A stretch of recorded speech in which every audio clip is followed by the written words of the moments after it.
Hey guys, we are going to Calicut. Yes, നമ്മളിപ്പോൾ ഇന്ന് പോകുന്നത് കാലിക്കറ്റിലേക്കാണ്. എൻ്റെ കസിൻ സിസ്റ്റർ പഠിക്കുന്നത് ഇക്രയിലാണ്. അപ്പോൾ അവിടത്തേക്കാണ് പോകുന്നത്. അപ്പോൾ ഞാൻ മാത്രമല്ല, എൻ്റെ കൂടെ അഞ്ചും ഉണ്ട്. അപ്പോൾ നമ്മൾ ചുരം എത്തിയിട്ടുണ്ട്. രാവിലെ രാവിലെ എന്ന് പറഞ്ഞാൽ ഒരു 10 മണിയൊക്കെ ആയിട്ട് ഇറങ്ങി. അങ്ങനെ അവളെ കണ്ടുമുട്ടി. അങ്ങനെ അവളുടെ അടുത്തെത്തി. നമ്മൾ ഫ്രഷൊക്കെ ആയി ഭക്ഷണമൊക്കെ കഴിച്ചു. കുറച്ച് നേരം റെസ്റ്റൊക്കെ എടുത്തു. ഈവനിങ് ആയപ്പോൾ നമ്മൾ തൊട്ടടുത്തുള്ളൊരു താത്താട്ട കടയിലേക്ക് വന്നതാട്ടോ. ഇവിടെ ഭയങ്കര ഫേമസ് ആയിട്ടുള്ളൊരു ചായക്കടയാണ്. എല്ലാവരും കോളേജ് വിട്ടാൽ ഇവിടെയാണ് ഉണ്ടാവുക. അമ്മാതിരി തിരക്കുമാണ്. ഇവിടുത്തെ പ്രത്യേകത എന്ന് വെച്ചാൽ 10 രൂപയ്ക്കാണ് കടികൾ. ഷവർമ്മ വരെ 10 രൂപയ്ക്ക്. ഞെട്ടിയോ? ഞാൻ ഞെട്ടിട്ടോ.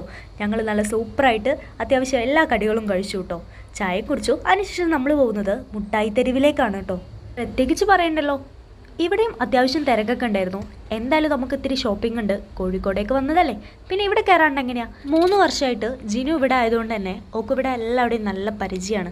അതുകൊണ്ട് തന്നെ ഓൾ ഓരോ ഷോപ്പിനെ പറ്റിയിട്ടും നമുക്കിങ്ങനെ അവിടെ നല്ലത് കിട്ടും, ഇവിടെ നല്ലത് കിട്ടുന്നുണ്ട് നമുക്ക് പറഞ്ഞു തരുമായിരുന്നു. അങ്ങനെ നമ്മൾ ഡ്രസ്സ് ഷോപ്പിൽ കയറി നമുക്ക് ആവശ്യമുള്ള സാധനങ്ങളൊക്കെ വാങ്ങിയിട്ടുണ്ട്. ഇവിടുത്തെ പ്രത്യേകത എന്ന് വെച്ചിട്ടുണ്ടെങ്കിൽ അത്യാവശ്യം കുറഞ്ഞ പ്രൈസിൽ തന്നെ നമുക്ക് ഇഷ്ടപ്പെട്ട സാധനങ്ങളൊക്കെ കിട്ടുമല്ലോ.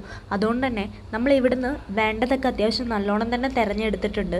അങ്ങനെ ഞങ്ങൾ മാറ്റിയൊക്കെ ഇട്ട് നോക്കി. ഇനി ഇവിടുന്ന് ഇറങ്ങുകയാണ്. ഇവിടുന്ന് ഇറങ്ങിയിട്ട് വേണം നമുക്ക് വേറെ പല സ്ഥലത്തും പോകാൻ. അങ്ങനെ ഞങ്ങൾ വന്നിരിക്കുന്നത് നമ്മൾ കോഴിക്കോട് ഹലുവ ടെസ്റ്റ് ചെയ്യാൻ വേണ്ടിയിട്ടാണ്. ഒന്ന് ടേസ്റ്റ് നോക്കണം. അങ്ങനെ അത് അഞ്ചു നോക്കുന്നുണ്ട്, ജിനും നോക്കുന്നുണ്ട്, ലാസ്റ്റ് ഞാനും നോക്കിയിട്ടോ. പലതരം വെറൈറ്റി ഹലുവകളുണ്ട്. കോഴിക്കോട് ഹലുവ എന്ന് കേട്ടിട്ടേ ഉള്ളൂ.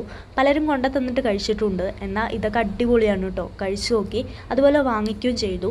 ഇവിടെ എല്ലാം കറങ്ങി വന്നപ്പോഴത്തേക്കും ഈ ഒരു സമയമായി. അപ്പോഴത്തേക്കും ഫുൾ ലൈറ്റാണ്. നല്ല രസമുണ്ട് കാണാൻ കേട്ടോ. ഈ ഒരു ഏരിയയിലൊക്കെ അടിപൊളിയായിട്ട് അതുപോലെ ആളുകളും ഉണ്ട്. ഇവിടെ കയറുമ്പം തന്നെ ജിനു പറഞ്ഞിരുന്നു ഇവിടെ അടിപൊളി ജ്യൂസ് കട ഉണ്ടെന്ന്. അപ്പം തന്നെ ഞങ്ങൾ പ്ലാൻ ചെയ്തു. നമ്മൾ ഷോപ്പിംഗ് ഒക്കെ കഴിഞ്ഞ് വരുമ്പോൾ എന്തായാലും ക്ഷീണിക്കുമല്ലോ, അപ്പോൾ തിരിച്ചു വരുമ്പോൾ കയറാന്ന്. തിരിച്ചു വരുമ്പോൾ കയറി. നമ്മൾ 3 പേരും 3 വെറൈറ്റീസ് ആയിരുന്നു കുടിച്ചിരുന്നത്. ഇവിടെ ഹാഫും ഫുള്ളും കിട്ടും. അപ്പോൾ ഇന്നത്തെ വീഡിയോ ഇത്രയൊക്കെ ഉള്ളൂ. ഇതിൻ്റെ ബാക്കി വിശേഷങ്ങൾ നമ്മൾ വ്ളോഗിൽ വരുന്നുണ്ട്. അപ്പോൾ ഓക്കെ, ബൈ.